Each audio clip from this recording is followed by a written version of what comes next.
Coming up, App State baseball highlights, professional sports, and more, all right here, right now on Sports Bar.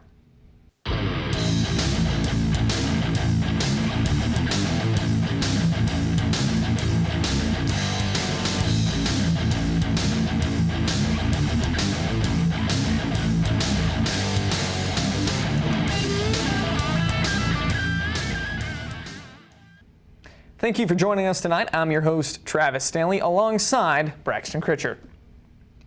Your App State baseball team took on Georgia State this past weekend, coming away with an impressive victory. In the first game, the Mountaineers won 6-1. They trailed early on after Georgia State hit a home run in the second inning. The Mountaineers responded immediately with a home run by Avery Jackson in the bottom of the same inning. Apt kept their foot on the gas, adding 2 more runs in the third. In the 7th inning, Apt used a center field rocket by Caleb Grubb and 2 Panther errors to set up Jason Curtis, who scored on a wild pitch. They closed out the scoring 1 inning later when Connor Leonard hit a single through the left side and set up a 2-run homer to right field by Brian Balk, his first of the season. In the second game of the weekend series, the Mountaineers more than doubled their run total of the first game when they run-ruled the Panthers 13-1 after 7 innings. Apt tallied 16 total hits for the game, with 6 different batters having 2 or more hits. The Panthers were the first team to score again, but the Mountaineers proved too tough a task for Georgia State when they scored 4 times in the second inning. In the next frame, Apt's offense took advantage of Panther mistakes when Avery Jackson reached on a fielding error and Connor Leonard drew a 4-pitch walk. Brian Balk would then score Jackson on an RBI single. Grubbs reached on a bunt hit before Tyler Stroop hit a single through the left side to bring Matt Vernon home. In the 5th inning, the Mountaineers had a 2-run, 4-run inning in the afternoon. App's offense finished its job in the 6th inning when Grubbs got a second hit of the day to right field before Vernon doubled down the left field line. Curtis would sacrifice to score Grubbs before Stroop ended things with a first pitch shot up the middle to bring Vernon home. You can catch the Mountaineers' next game here in Boone tomorrow night against East Tennessee State at 5 p.m. If you cannot attend the game, you can listen to the broadcast and watch a stream on App State Sports Network. Your App State softball team had a close game this past weekend, but fell short, losing to Troy 7-6. The Mountaineers held a 2-0 lead before the Trojans scored 4 runs in the 3rd inning to help seal their victory against Appalachian. The Mountaineers came back to Boone with their best conference performance of the season, scoring 6 runs on 9 hits. Kara Parker continued her standout year, going 3 for 4 and registered her 17th RBI of the season. After an hour rain delay, the Mountaineers closed out the 2nd inning with a groundout, and Sydney Russell opened the 3rd inning, hitting a double down the left field line, and later came home on a Trojan fielding error for the 2-0 advantage. However, the Trojans came back during the 3rd inning and struck up a line of RBIs to take a 4-2 lead. They also scored 2 more runs in the 4th, but the Mountaineers were determined to stay afloat. Katie Mathewson, Kara Parker, and Allie Walters knocked in back-to-back RBI singles to catch up to Troy's lead, now 6-5. Then in the 6th, the Trojans extended their lead 7-5 with a sacrifice fly. However, Maddie Bloom hit an RBI single, giving them hope. But despite the late rally, the Trojans bested the Mountaineers, ending 7-6 the score. Our softball team next game will be here in Boone for a 4-game homestand that starts Wednesday, April 26th at 5 p.m. They'll be playing UNC Charlotte, and that continues April 29th and the 30th against the conference foe, University of Texas Arlington. Coming up, we have Jamie Patel in studio to talk about soccer, and you'll hear from Maddie Story. Stay with us. Hey Gabby, how you doing? How was the play date and sleepover? Dad, it was great. Awesome. Okay, I'm on my way. Hey guys, what are you doing? We're going swimming! We're going biking! Yeah! I'll see you in a little bit, guys. I love you. Hi, babe. How was school today? Hi, Dad. It was great. Okay, honey. I'll be home soon. Remember, you're never too far away from your kids to be a dad. Reach out and take a second to check in, because sometimes the smallest moments can have the biggest impact on a child's life. I love taking care of my mom. It wasn't easy at first. She learned how to better communicate her needs. And you learned how to not ignore yours. I discovered how to make healthier meals. And I discovered how much I enjoyed them. Becoming a caregiver is a learning experience for everyone. Find articles, tips, and tools from experts and others who have been in your place. The Caregiving Resource Center at aarp.org/caregiving. And now we would like to welcome back Jamie Patel, who is here talking all things soccer. And Jamie, so last time you were on, we talked about the English Premier League, and we wanted to definitely hit on that again today. And some recent results from the weekend. You know, how did some of those games kind of play out? Surprises anywhere? So Manchester United beat Chelsea. That was the biggest headline. They beat them 2-0 at home. It's a big swing of momentum in terms of the top of the league, because Chelsea are top of the league at the moment, but they've got Tottenham trailing behind them at 4 points after this win for United, as Tottenham won at home 4-0 against Bournemouth.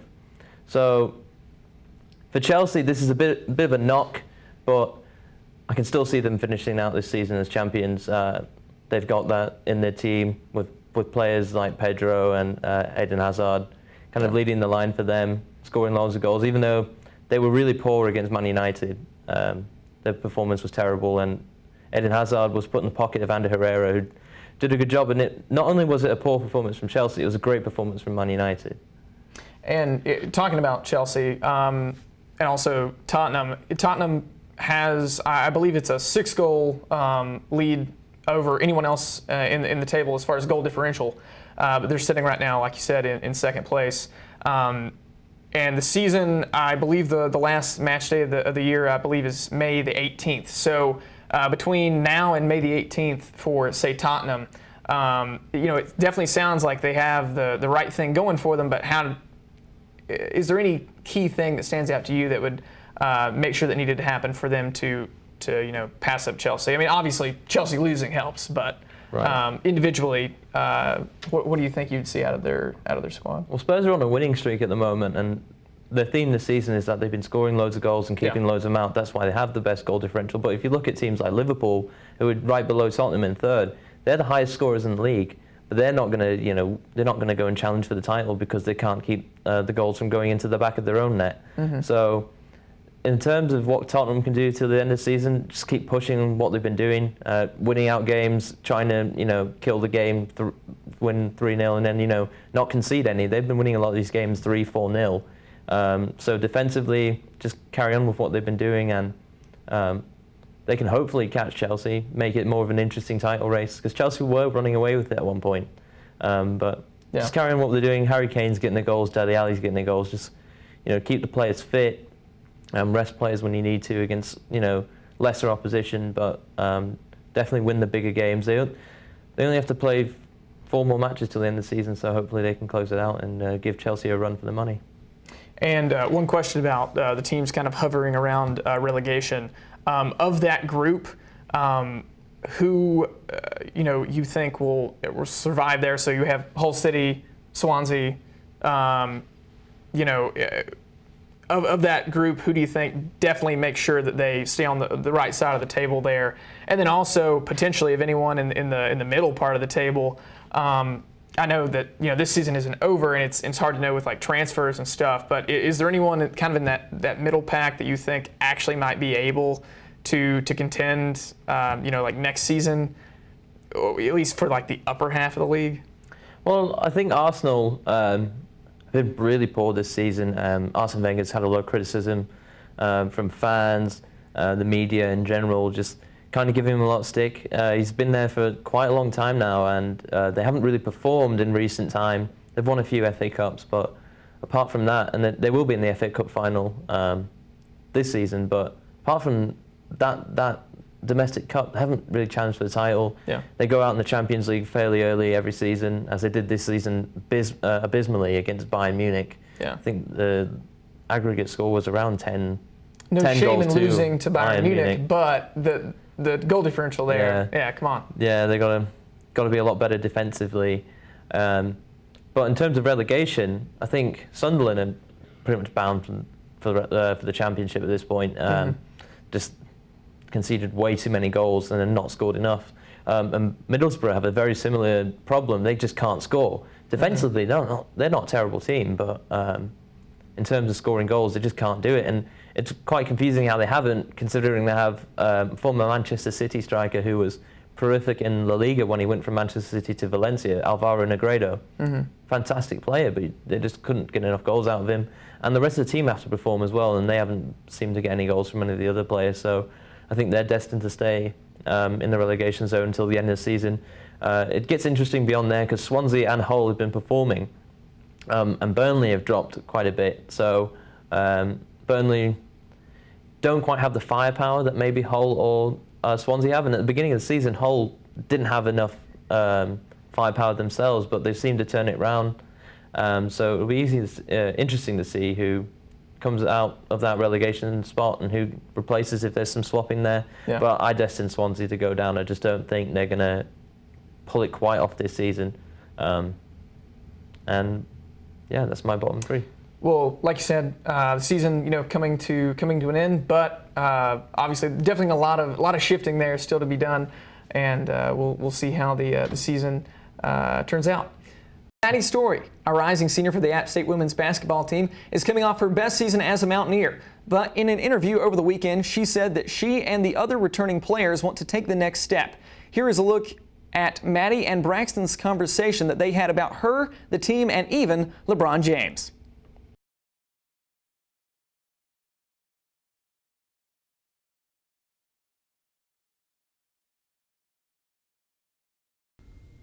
Welcome into the latest edition of Mountaineer Spotlight, where this week we have App State basketball player Maddie Story. Maddie is fresh off being voted into the North Carolina All-State second team and third team All-Sun Belt. So Maddie, how's it going? Pretty good. How are you? I'm doing awesome. Glad you're here. So, wrapping up the season a couple months ago, and you being in the Sun Belt Conference tournament, you were able to beat Coastal Carolina, and after losing to them in the season finale, obviously you would want to get back at them in the tournament. What was that like, being able to do so, and what was that feeling, being able to get that win over Coastal? I mean, it was huge because it was the first, win we'd gotten in the tournament, but also it was a big pride thing because we knew we were the better team. In both instances, we were up the majority of the game when we lost to them. So just winning, it meant a lot. And now with the season officially over, as I said, as you're preparing for next season, where is the direction of the team going right now? I mean, I think we did lose a lot of people, when they graduated, but we have a lot of great girls coming in, and we're just trying to get better. And you mentioned, losing some seniors. Obviously, that happens every year, but of course, this season was tougher than most. Mm-hmm. How do you replace the talent that you have lost and still build in the right direction? I think a big thing is we just have to have people stepping up to fill those leadership roles, and then just leading by example, getting more shots up in the gym, stuff like that. Of course, summer's just 3 weeks away, so for you and the rest of the team that's returning, as you said, getting shots up in the gym, what are some specific things you're looking for to try and improve on as a team, improve on as a player? What are those kind of things you're going to try and do? Well, since we have a lot of people coming in this year, a big thing overall would be team chemistry probably. But for me personally, I'm going to work on my ball handling and probably, the three-pointer. Okay. What about a prediction for next year? Do you think this team will be better or worse? Or? I think we'll be better. Awesome. Why is that? What are some key things that you see that's going well for this team right now? Well, our freshmen from last season, I think they, after they have a year under their belt, I think they're really gonna be strong components of our team, and we have a lot of talent coming in, so I'm excited about that.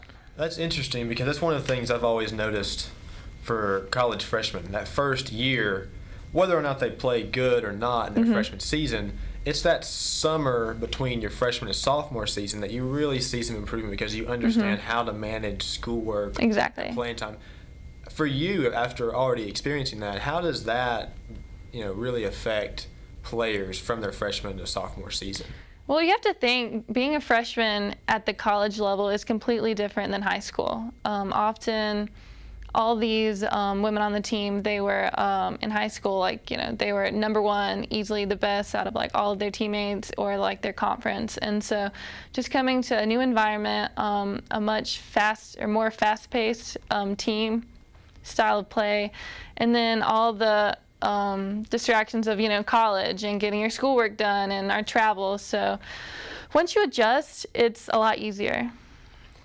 And for you, you know, obviously, like you said, already been there. Yeah. What do you say to the freshmen coming in, to the sophomores or the freshmen that have already completed their freshman season? What do you say to them to help them get through that time period?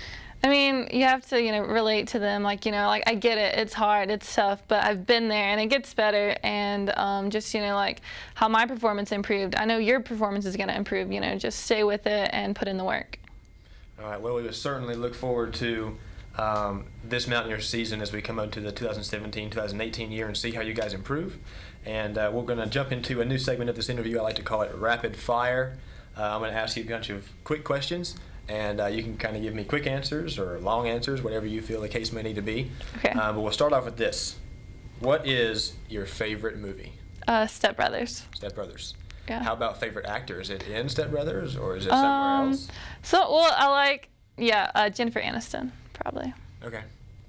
How about favorite team to cheer for outside of course, App State?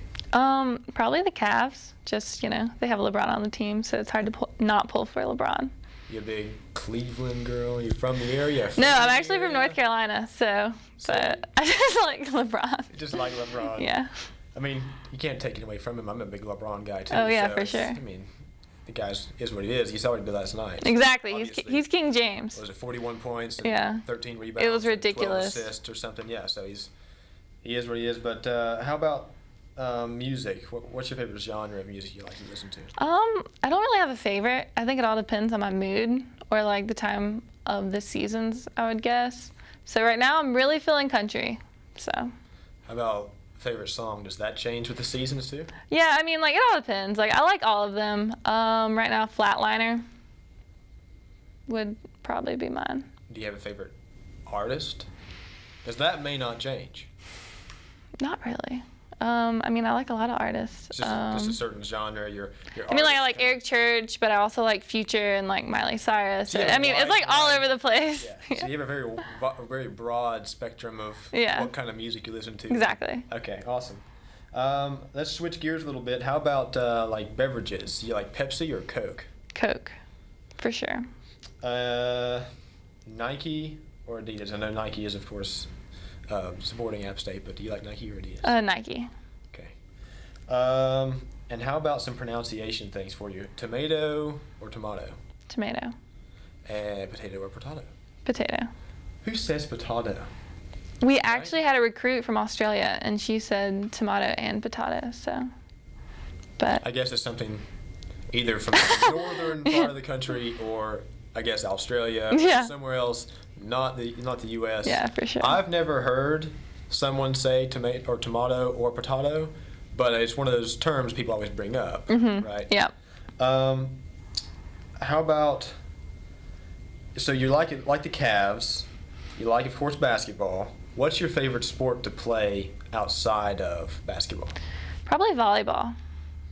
Is that something I'm assuming you played in high school? Yeah, well, I mean, in high school I played volleyball freshman, sophomore, and then I played tennis my last 2 years. Tennis. And then they were in the same season, so. How did you make the decision? What was the deciding factor between, you know, playing tennis, playing volleyball, playing basketball? What was the thing that made you think, oh, basketball is what I want to go for as a career or a college thing? I was better at basketball, so it just came like naturally to me. Okay. Well, thank you again for joining us this week for Mountaineer Spotlight and being able to get to learn a little more about Maddie's story and the Mountaineers basketball team. Don't miss each and every episode of Mountaineer Spotlight by keeping up with our Facebook page and, of course, Sports Bar.